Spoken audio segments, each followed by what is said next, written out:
je n'ai pas de conflit d'intérêt dans le sujet qui nous préoccupe.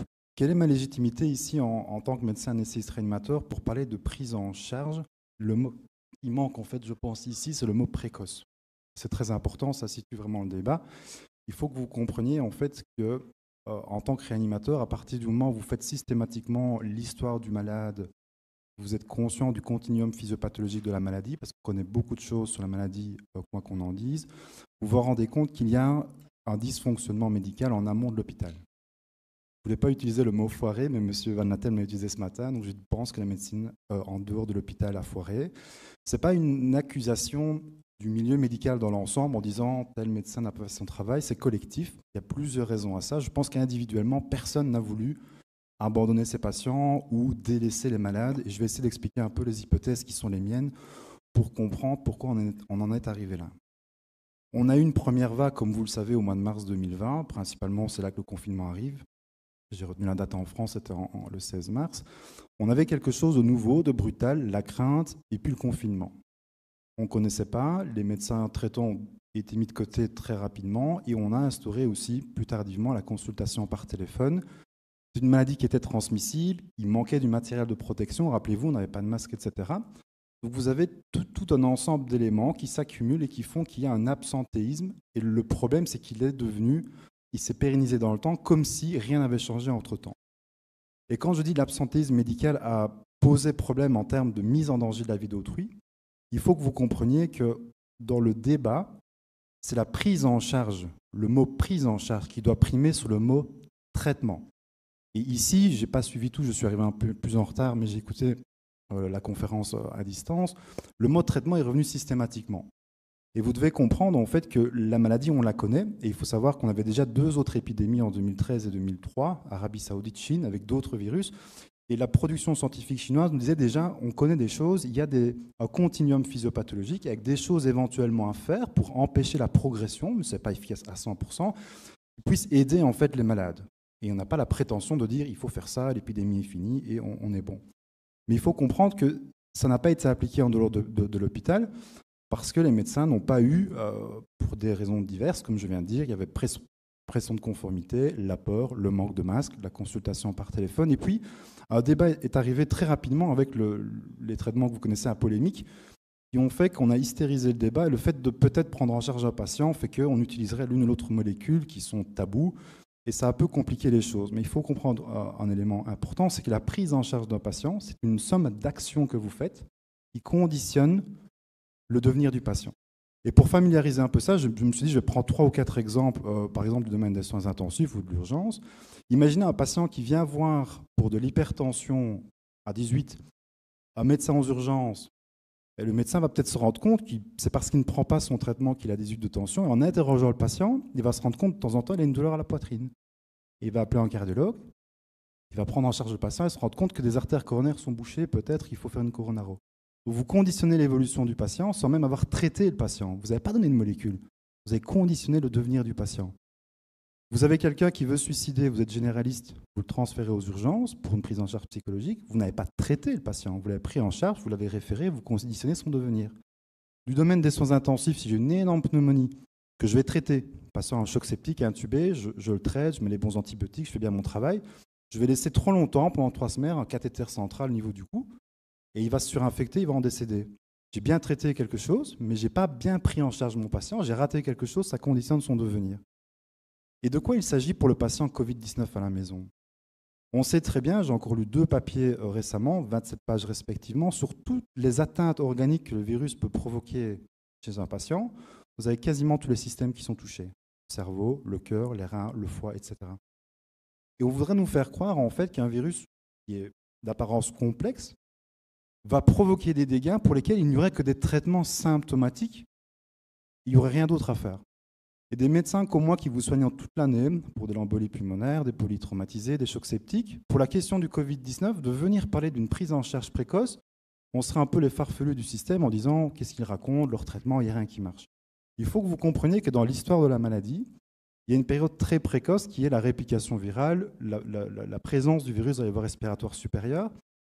Et c'est à ce moment-là en fait, que les traitements antiviraux, on a envie qu'ils fonctionnent. C'est le fameux débat, le combo hydroxychloroquine, azithromycine défendu par le professeur Raoult ou l'ivermectine. Mais si vous passez outre ce débat extrêmement clivant et hystérisé, vous allez au-delà de ça. Pour info, moi, je n'ai pas d'expérience clinique avec ces molécules. Vous passez en aval, vous devez vous dire qu'il y a des choses à faire. Et les grandes lignes, si vous voulez, de cette pathologie, c'est le manque d'oxygène, la formation de caillots, toute une série de processus immuno-inflammatoires très complexes.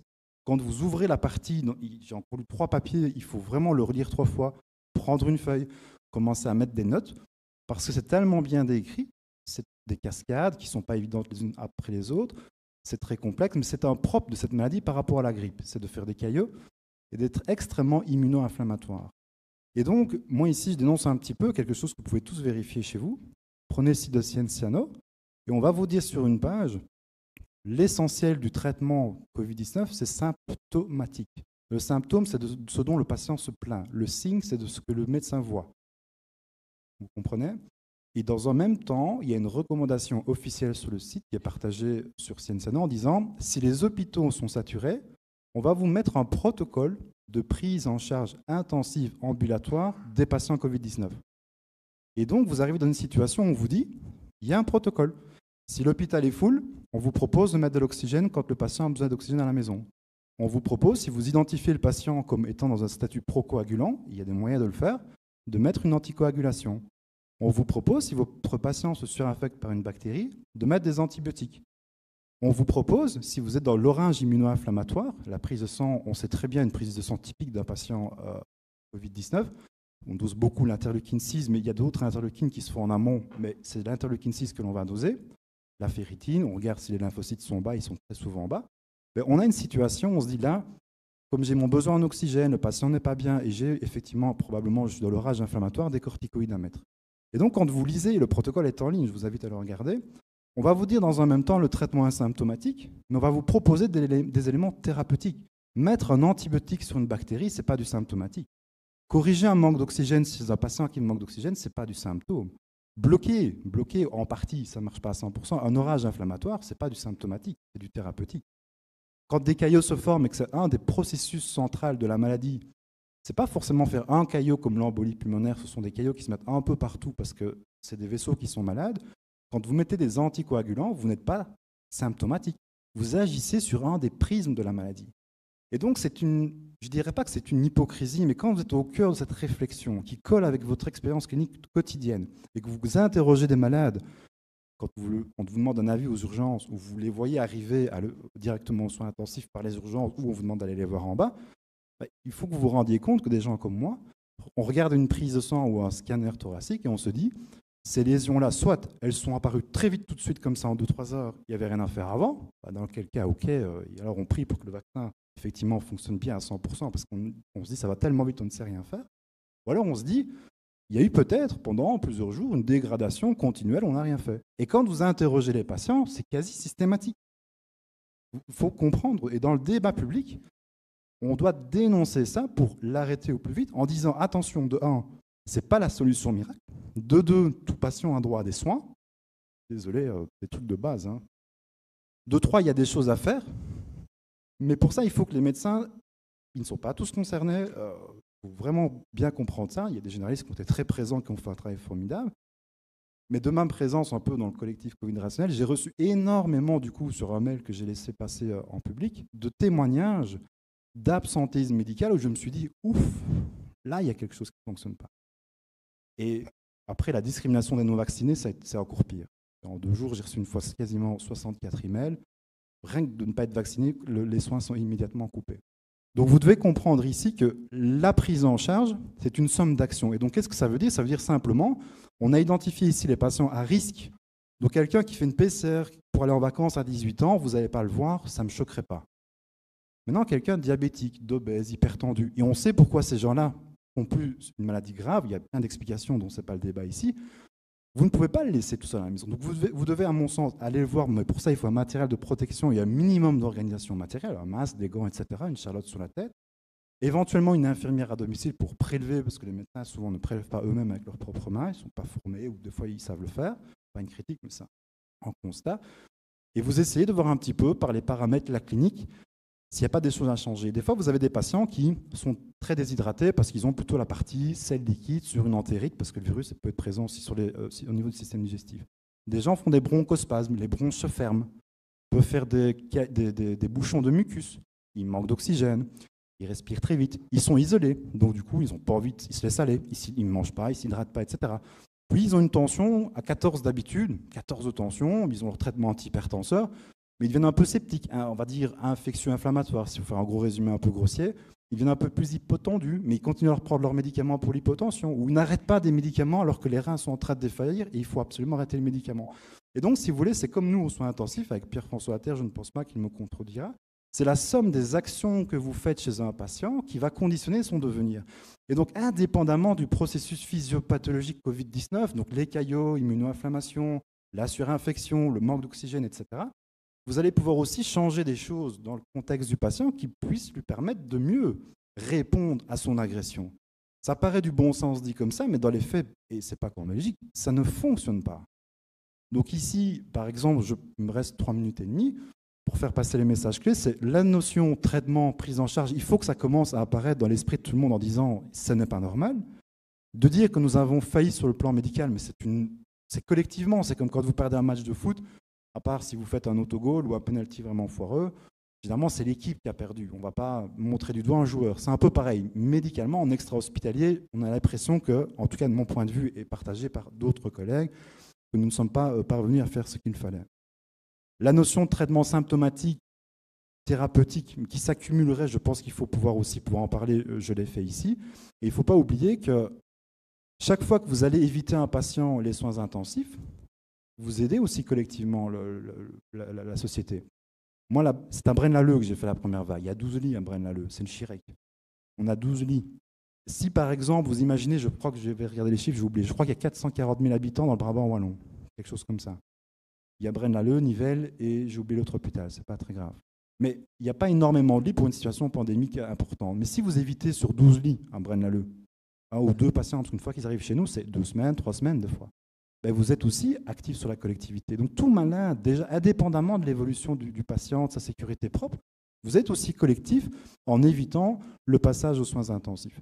Donc le débat même, si vous voulez, sur les actions médicales à faire, c'est quelque chose plutôt en interne. Et moi, je vais donner des grandes lignes sur une petite conférence de presse jeudi à Liège, à la Maison de la Presse, pour avoir le temps un peu plus de développer l'ensemble des choses qu'on peut faire comme ça, indépendamment, encore une fois, si vous êtes attentif, d'un traitement par ivermectine, hydroxychloroquine combinée à l'azithro. Pour ceux qui défendent, c'est une combinaison.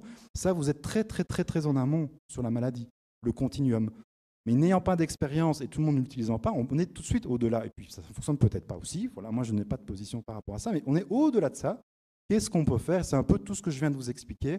Et puis, si ça ne fonctionne pas, les urgences font bien leur travail, font un scanner thoracique, une prise de sang correcte, évalue la situation sur les échanges gazeux, contacte par exemple mon confrère François Laterre en disant est-ce que tu penses que ce patient doit arriver aux soins intensifs pour un équipement et un soutien ventilatoire non invasif. Et ça, c'est très très important. Donc si à chaque situation on fait bien son travail, je pense qu'on peut diminuer quand même les choses et de manière collective soulager les soins intensifs à ce niveau-là. Je prends juste une dernière minute pour faire un pont, et je pense que je pourrais m'arrêter là, entre la médecine, la santé publique et le droit. À partir du moment où on est dans un monde où les libertés individuelles d'une population sont fixées sur une variable hospitalière, vous ne pouvez pas cracher sur tout ce qui va aider l'hôpital. Il faut être logique. D'accord? Donc, puisqu'on dit on manque de lits dans les situations intenses, il faut faire tout ce qu'il faut pour ne pas avoir besoin ne pas avoir des patients aux soins intensifs. Et une bête petite comparaison, quand on défend des fois le besoin en lit, il me reste 30 secondes, je voudrais faire passer le message que quand il n'y a pas d'incendie dans une région, vous ne commencez pas par rentabilité à fermer des casernes de pompiers. Ça ne vous viendrait pas à l'idée. Et il faut comprendre qu'on parle toujours de rentabilité dans les hôpitaux, etc.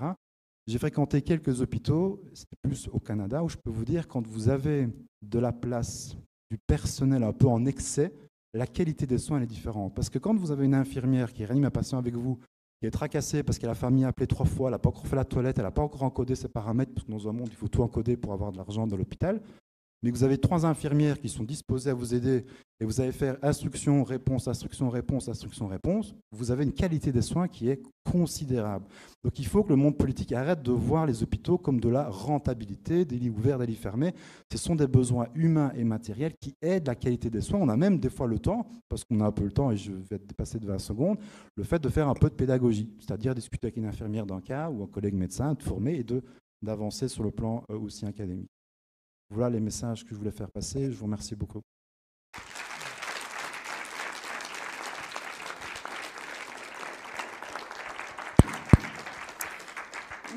Merci beaucoup. Alors ce matin, lors de lors du tout premier panel, on déplorait un petit peu de ne pas avoir de stratégie cohérente de riposte à la Covid, mais je pense qu'avec ces 3 interventions, nous avons quand même des bonnes bases qui pourraient être exploitées pour élaborer une politique cohérente. Je voudrais aussi ajouter le besoin, si on réalise une telle politique, vraiment de renforcer le système de santé. Le renforcement du système de santé doit faire partie de toute politique de préparation aux épidémies. Une fois de plus, c'est pas moi qui le dis, c'est qui l'invente, c'est l'OMS. Alors, messieurs, est-ce que vous voulez réagir à chaud par rapport à vos interventions respectives? Yves, PF, Pierre-François, pardon. On a exprès coupé mon micro. Non, je n'ai pas de commentaire. Je pense que les interventions de Yves sur une vision très large dans la santé publique, un peu comme tu nous l'apprends aussi, sont des éléments importants. Ça permet d'avoir, je pense, un autre regard sur c'est quoi la santé publique. Ça ne se limite pas à des médications, ça ne se limite pas à une consultation. C'est vraiment tout le système, tout son équilibre. Je pense que c'est un peu toute la beauté de votre métier qui fait aussi parfois remettre un peu les pendules à l'heure en disant que un traitement n'est pas la boulette magique, comme on dit, pour régler un problème de santé. Tout ça est un système d'équilibre qui est important. On l'a vu aussi avec les hôpitaux chez nous. Abonnez-vous à la chaîne et à la prochaine. La cloche, tout ça.